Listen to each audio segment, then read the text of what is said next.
4 perguntas que todo cristão precisa saber responder.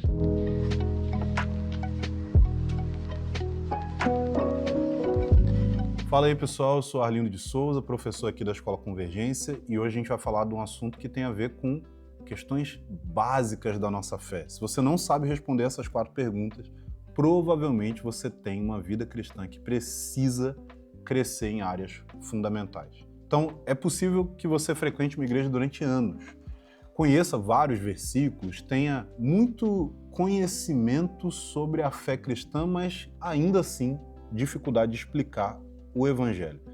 Isso acontece porque muitas vezes reduzimos o Evangelho a Jesus morreu pelos nossos pecados. E essa afirmação é verdadeira, mas ela necessariamente vem acompanhada de outras perguntas. Por exemplo, por que Jesus precisou morrer? O que havia de tão grave com o ser humano? Perante quem o ser humano é culpado e o que nós devemos fazer diante dessa obra que Cristo realizou? Para compreender o Evangelho com clareza, a gente precisa responder a 4 perguntas básicas. Quem é Deus? Quem é o ser humano? Quem é Jesus? E qual deve ser a nossa resposta diante disso? Essas perguntas são importantes porque cada resposta errada produz uma distorção. Quando não compreendemos quem Deus é, podemos tratá-lo como alguém que existe para realizar os nossos projetos pessoais. Quando a gente não compreende o que é o ser humano, podemos tratar o pecado apenas como uma fraqueza, falta de conhecimento ou baixa autoestima. Quando a gente não compreende quem Jesus é, reduzimos Cristo a um exemplo de amor ou a um mestre de bons princípios. E quando a gente não compreende qual deve ser a nossa resposta diante disso, a gente pode transformar o Evangelho em uma religião baseada em esforço, desempenho e aparência. Essas 4 perguntas estruturam as primeiras aulas da matéria O Evangelho de Deus, que está disponível no nosso curso Doutrina e Devoção aqui na Escola Convergência.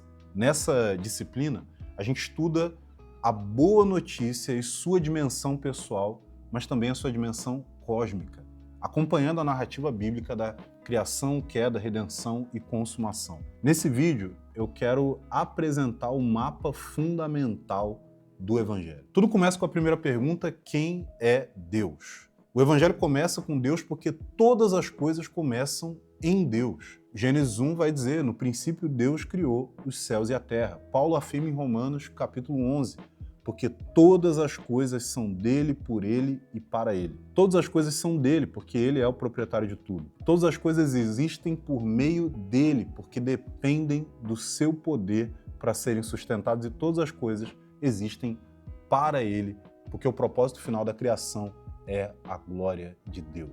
Portanto, antes da gente perguntar o que Deus fez ou o que ele pode fazer por nós, a gente precisa reconhecer quem Deus é. E Deus é o Criador. Ele criou o universo todo e tudo o que existe dentro do universo. Isso significa que o mundo não pertence ao acaso, o ser humano não pertence a si mesmo, pois aquele que cria possui autoridade sobre aquilo que ele criou. Deus tem o direito de definir o propósito da vida, o padrão moral da humanidade e a maneira correta que nós devemos viver. Essa verdade entra em conflito com uma das convicções mais fortes da nossa cultura atualmente, a ideia de que cada pessoa pode determinar por conta própria o que é certo e o que é errado e qual é o sentido da sua própria existência. Mas a criatura não possui autoridade para redefinir as intenções do Criador. Se Deus nos criou, nossa vida deve ser vivida diante dele. Próxima coisa é que Deus é onipotente. Deus também é o que a gente chama de todo-poderoso. Em Jeremias 32 ele pergunta: eu sou o Senhor, o Deus de toda a humanidade. Existe alguma coisa impossível para mim? Deus não precisa de recursos externos para realizar a sua vontade. Ele criou o mundo por meio da sua palavra e continua sustentando tudo pelo seu poder. A onipotência divina não significa que Deus possa agir contra o seu próprio caráter. Por exemplo, Deus não pode mentir, Deus não pode praticar o mal, Deus não pode negar a si mesmo, e isso não revela deficiência em Deus, mas mostra que o seu poder opera sempre em perfeita harmonia com a sua santidade, sua verdade e sua justiça. Deus possui poder ilimitado e caráter incorruptível. Mas Deus também é independente. Atos capítulo 17 declara que o Deus que fez o mundo e tudo que nele há, o Senhor do céu e da terra, não habita em templos feitos por mãos humanas, tampouco é servido por mãos humanas como se necessitasse de alguma coisa. Deus não precisa da criação para existir. Ele não depende do ser humano para se completar, sentir-se realizado ou receber algo que esteja faltando nele. Isso muda profundamente a maneira como entendemos a salvação. Deus não salvou o homem porque ele estava solitário. Ele não enviou o seu filho porque precisava da nossa companhia. Não. Ele não nos adotou porque havia alguma deficiência no seu ser. Deus salva porque decidiu manifestar sua graça, seu amor e sua glória.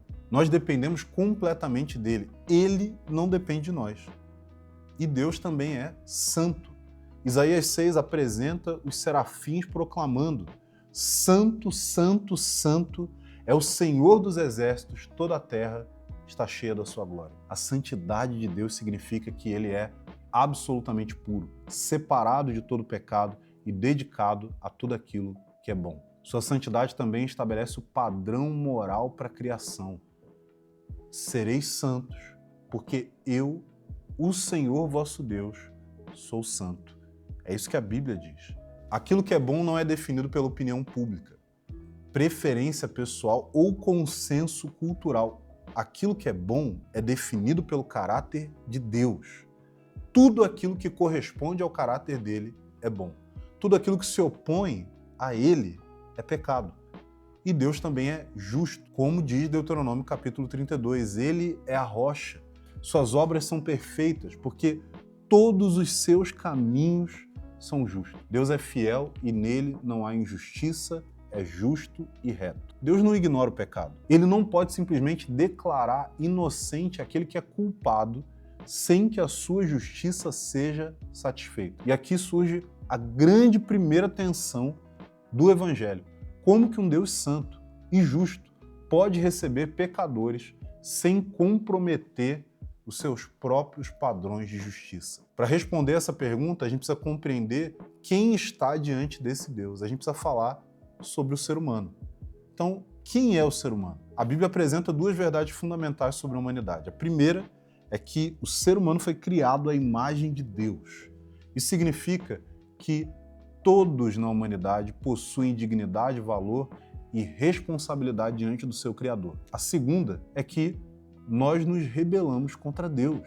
A queda não eliminou a imagem de Deus no homem, mas corrompeu a sua existência por completo. O pecado atingiu pensamento, desejos, afetos, relacionamentos, instituições e também a própria criação. Romanos 3 vai dizer que todos pecaram e estão destituídos da glória de Deus. Nosso problema diante de Deus pode ser compreendido por meio de 4 afirmações muito simples. Primeira é: o ser humano é pecador. O pecado não consiste apenas em atitudes externas. Jesus ensinou que é de dentro do coração dos homens que procedem maus pensamentos, imoralidade sexual, furtos, homicídios, adultérios, cobiça, maldade, engano, libertinagem, inveja, blasfêmia, arrogância e insensatez. O pecado nasce no coração e se manifesta nas nossas ações. Por isso, o problema humano não pode ser explicado apenas pela sociedade, pela educação recebida ou pelas circunstâncias da vida. A sociedade é pecaminosa porque é formada por pessoas pecadoras. Jeremias vai dizer que o coração é enganoso e incurável mais do que todas as coisas. Quem pode conhecê-lo?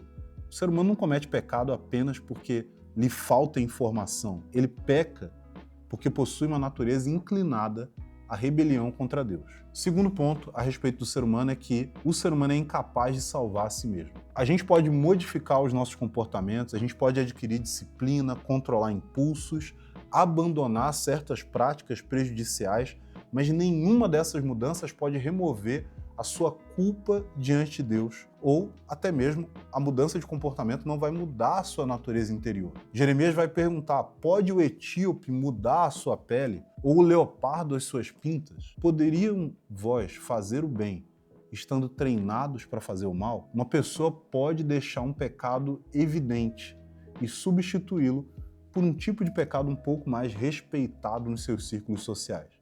Você pode abandonar a imoralidade e se tornar orgulhoso. Você pode deixar a violência e passar a confiar na sua própria moralidade. Você pode vencer um vício e construir uma identidade sobre a sua superioridade em relação aos outros. O comportamento mudou, mas o coração continua buscando independência de Deus e justiça própria. O problema do ser humano exige mais do que uma reforma moral. Ele exige uma nova vida. Efésios 2 descreve o pecador como alguém morto nos seus delitos e pecados. Uma pessoa morta não consegue produzir vida de si mesma. Se Deus não intervir, o homem vai permanecer na sua condição. O terceiro ponto sobre o ser humano é que o homem é iludido. Além de pecador, incapaz de se salvar, o ser humano tem dificuldade de reconhecer a sua própria condição. João, na sua primeira carta, vai dizer que se dissermos que não temos pecado algum, nós enganamos a nós mesmos e a verdade não está em nós. A gente tem uma facilidade de minimizar os nossos pecados, justificar as nossas motivações e comparar a nossa vida com as pessoas que nós consideramos piores do que nós. A gente diz, eu não sou perfeito, mas eu sou até uma boa pessoa. Eu nunca fiz aquilo que aquela pessoa fez. O problema dessa avaliação é que nós utilizamos outros pecadores como padrão. A pergunta da Bíblia não é, eu sou melhor do que alguém? A pergunta é, minha vida corresponde à perfeita santidade de Deus? Porque quando Deus é o padrão, toda pretensão de justiça própria desaparece. O quarto ponto sobre o ser humano aqui é que o ser humano pode transformar a religião em instrumento de orgulho. Existe ainda uma outra forma de ilusão, e ela é chamada de religiosidade. Uma pessoa pode até reconhecer alguns pecados, frequentar uma igreja, conhecer a Bíblia e ainda assim confiar no seu próprio desempenho. Em Romanos 2, Paulo confronta pessoas que conheciam a lei de Deus, ensinavam para outras, mas não praticavam aquilo que elas ensinavam. A lei de Deus deveria mostrar a nossa culpa e conduzir a nossa vida à misericórdia, porém, o ser humano pode usar a própria lei como um instrumento de comparação e superioridade.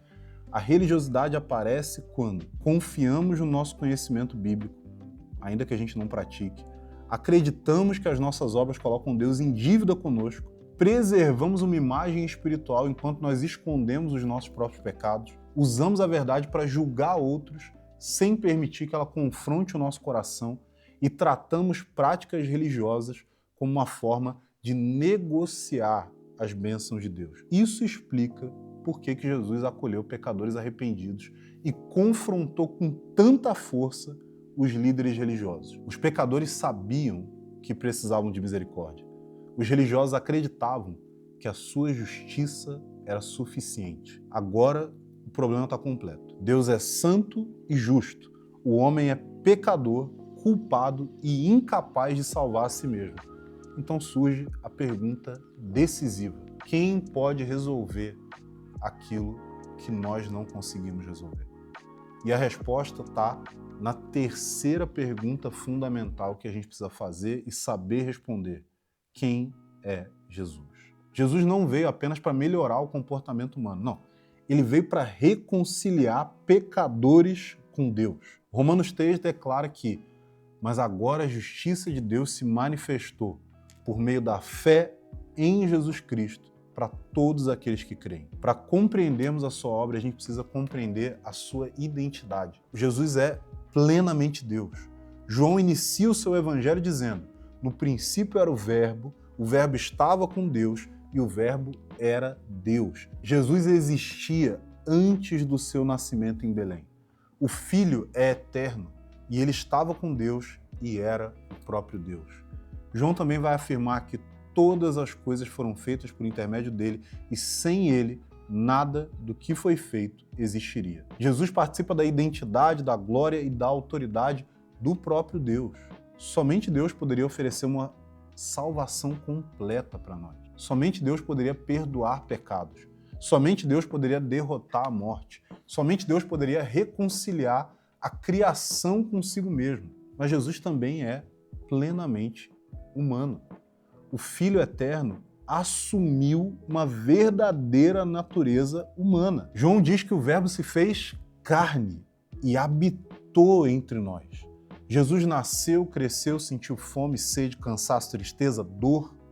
Ele foi tentado em todas as coisas, mas ele permaneceu sem pecado.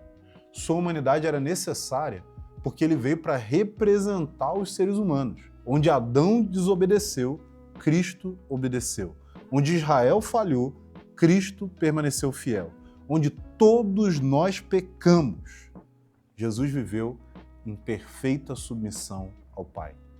Ele viveu a vida que nós deveríamos viver. Jesus também é o Rei prometido. A história de Jesus não começa apenas nos evangelhos, ela está ligada a todas as promessas feitas por Deus ao longo das Escrituras. Deus prometeu a Davi que um descendente dele reinaria para sempre. Um anjo disse para Maria: o Senhor Deus lhe dará o trono de Davi, o seu pai. Ele vai reinar eternamente sobre a descendência de Jacó e o seu reino não vai ter fim. Jesus é o Messias, o filho de Davi, o rei prometido. Ele ressuscitou, foi exaltado, governa sobre todas as coisas. Jesus é também o rei que sofreu. Esse rei prometido realizou a sua obra por meio de sofrimento. João Batista declarou o seguinte: eis o Cordeiro de Deus que tira o pecado do mundo. Ele disse isso quando viu Jesus vindo para ser batizado. Jesus sabia que ia ser rejeitado, humilhado, crucificado e morto. Ele não foi surpreendido por esses acontecimentos. Ele mesmo afirmou: ninguém tira a minha vida, eu a dou espontaneamente. A cruz estava no centro da sua missão. O rei veio para servir e dar sua vida em resgate de muitos. Jesus é o Redentor. A obra de Cristo pode ser compreendida por meio de 4 palavras. Sacrifício. O pecado exige julgamento. Cristo entregou a si mesmo em favor dos pecadores. Hebreus afirma que ele se manifestou para eliminar o pecado por meio do sacrifício de si mesmo. Jesus ocupou o lugar daqueles que deveriam ser julgados, eu e você. A segunda palavra é propiciação. Propiciação significa que a ira justa de Deus contra o pecado foi satisfeita na obra de Cristo. Romanos 3 diz que Deus apresentou Jesus como sacrifício propiciatório por meio da fé no seu sangue. Então, na cruz, Deus não fingiu que o pecado era irrelevante. O pecado foi julgado. A justiça foi satisfeita. O preço foi pago. E por isso Deus se tornou propício a nós. A terceira palavra é reconciliação. O pecado transformou o ser humano em inimigo de Deus. Por meio da cruz, Cristo removeu aquilo que nos separava do Pai. Paulo afirma o seguinte: Deus estava em Cristo, reconciliando consigo mesmo o mundo. A reconciliação significa que pessoas culpadas podem ser recebidas agora como filhos. E a quarta palavra é redenção. Redenção significa resgate.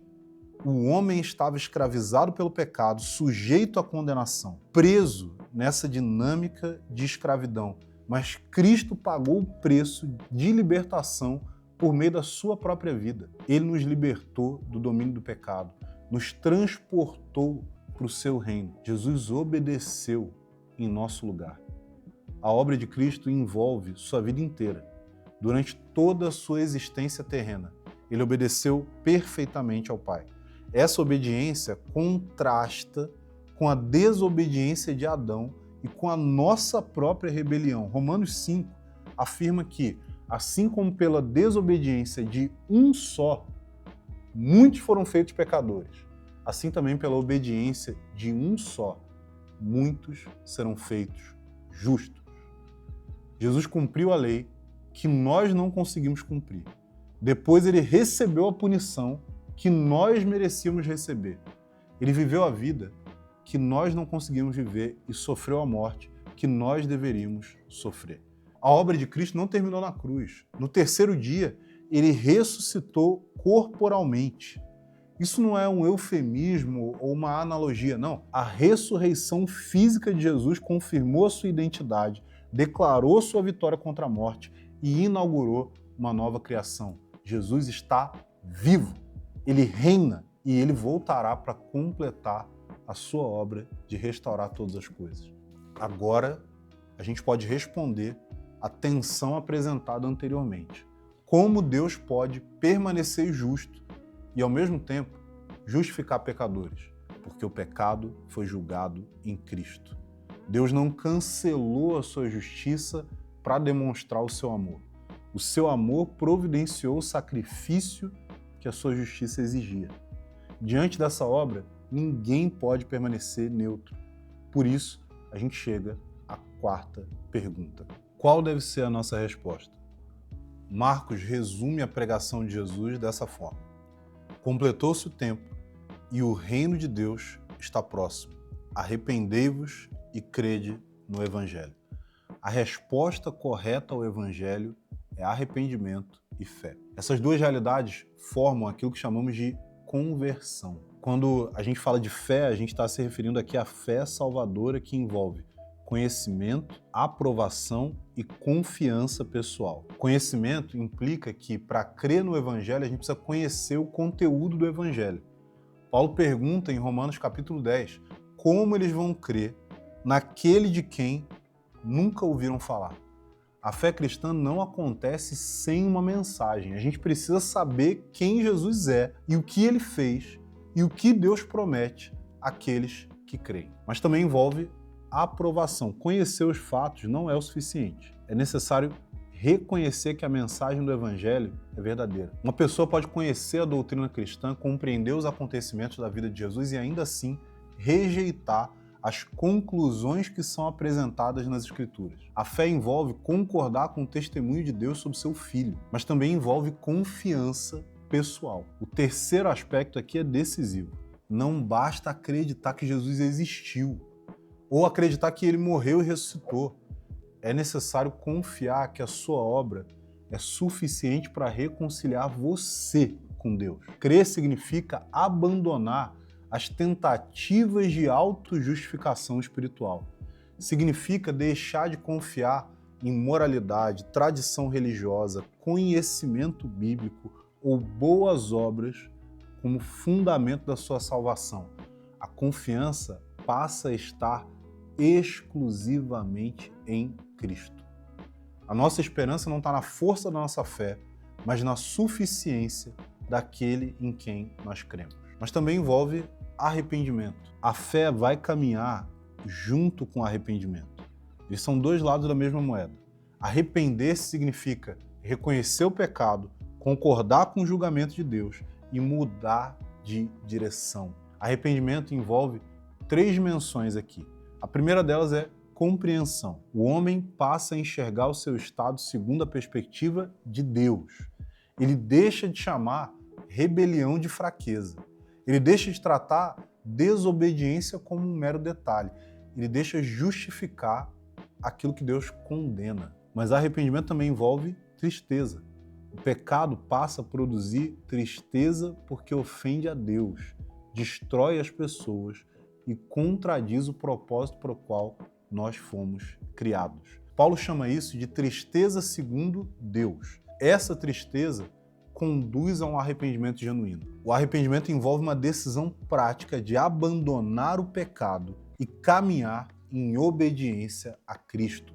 Ele não significa que todo cristão vai alcançar perfeição imediata. O cristão continua enfrentando tentações e ainda precisa confessar os seus pecados. A diferença está na nova postura que ele tem diante desses mesmos pecados. Antes, o pecado governava a vida daquela pessoa sem qualquer resistência. Agora, existe uma luta interior contra o pecado, onde a pessoa confessa suas quedas e retorna à graça de Deus. Tem uma diferença que a gente precisa fazer. A gente precisa distinguir entre arrependimento e remorso. Remorso sente peso pelas consequências do próprio pecado. O arrependimento reconhece a gravidade do pecado diante de Deus. O remorso, ele se preocupa primordialmente com a reputação que vai ser perdida. O arrependimento deseja restauração da comunhão com Deus. O remorso pode gerar culpa, vergonha e desespero, mas o arrependimento verdadeiro conduz o pecador a Cristo. Judas sentiu remorso por ter traído Jesus. Pedro se arrependeu e voltou para Cristo. Mas essa resposta é contínua. O arrependimento e fé não aparece apenas no início da vida cristã. Eles permanecem durante toda a caminhada. O cristão continuamente descobre áreas que precisam ser submetidas a Cristo. Ele continua confessando os seus pecados, ele continua aprendendo a depender da graça de Deus, ele continua aprofundando a sua confiança no Evangelho. Maturidade cristã não significa diminuir nossa necessidade de Cristo. Significa perceber essa necessidade com uma clareza crescente. Essa fé que o Novo Testamento apresenta para nós é uma fé que produz obediência, ou a obediência da fé. A graça não conduz à passividade, ela produz vida, uma nova vida. Quem crê em Cristo recebe o Espírito Santo, passa a lutar contra o pecado, aprende a obedecer às palavras de Jesus e participa da missão da igreja. A resposta ao Evangelho também inclui testemunho. Aqueles que foram reconciliados recebem o ministério da reconciliação. Anunciamos a Cristo, servimos pessoas e vivemos como sinais do reino de Deus que vai vir no futuro. O livro de Atos apresenta uma igreja que pregava o Evangelho, dependia da ação do Espírito Santo. Deus concedia dons, curas, libertação, sinais, e todas essas coisas confirmavam a mensagem que estava sendo anunciada. Essas manifestações não substituem o Evangelho. Elas apontam para o senhorio de Jesus e para a chegada do seu reino. Então, vamos retomar as 4 perguntas aqui para a gente finalizar esse vídeo. Quem é Deus? Ele é o Criador Todo-Poderoso, independente, santo e justo. Todas as coisas existem por meio dele e para sua glória. Quem é o ser humano? Uma criatura feita à imagem de Deus, mas caída em pecado, culpada e incapaz de salvar a si mesma. Quem é Jesus? O Filho eterno de Deus que se tornou homem, viveu em perfeita obediência, morreu como sacrifício pelos pecados e ressuscitou e reina como Rei prometido. E qual deve ser, então, a nossa resposta a isso? Arrependimento e fé, demonstrados em uma vida de obediência, dependência do Espírito e fidelidade a Cristo. Talvez você conheça essas respostas há muito tempo. A pergunta, então, se torna um pouco mais pessoal. Você, hoje, está confiando em Cristo ou no seu próprio desempenho? Você está tratando o pecado como um inimigo ou aprendendo a conviver pacificamente com ele? Você conhece o Evangelho apenas como um conteúdo ou vive diariamente por meio dele? O Evangelho anuncia que pecadores podem ser perdoados, reconciliados com Deus e recebidos em sua família por causa da obra completa de Jesus. Essa mensagem inicia a vida cristã, sustenta a vida cristã e continua sendo a nossa esperança até o dia que Cristo voltar. Esse conteúdo foi retirado da matéria O Evangelho de Deus, que está dentro do nosso curso Doutrina e Devoção, aqui na Escola Convergência. Dentro dessa disciplina, cada uma dessas perguntas é desenvolvida com maior profundidade e conectada à grande narrativa bíblica da criação, queda, redenção e consumação. Por isso, guarda essas 4 perguntas. Quem é Deus? Quem é o ser humano? Quem é Jesus? Qual é a nossa resposta? Se esse conteúdo aqui abençoou você, não deixe de se inscrever aqui no nosso canal, curtir esse vídeo, enviar para amigos seus que talvez precisam ouvir essas verdades e siga a gente nas redes sociais para acompanhar tudo que está acontecendo na Escola Convergência. E aqui na descrição desse vídeo você vai encontrar o link para os nossos cursos para você que quer crescer no seu conhecimento da Palavra de Deus, na sua vida cristã e quer avançar para que esse Evangelho poderoso tenha cada vez mais fruto na sua vida.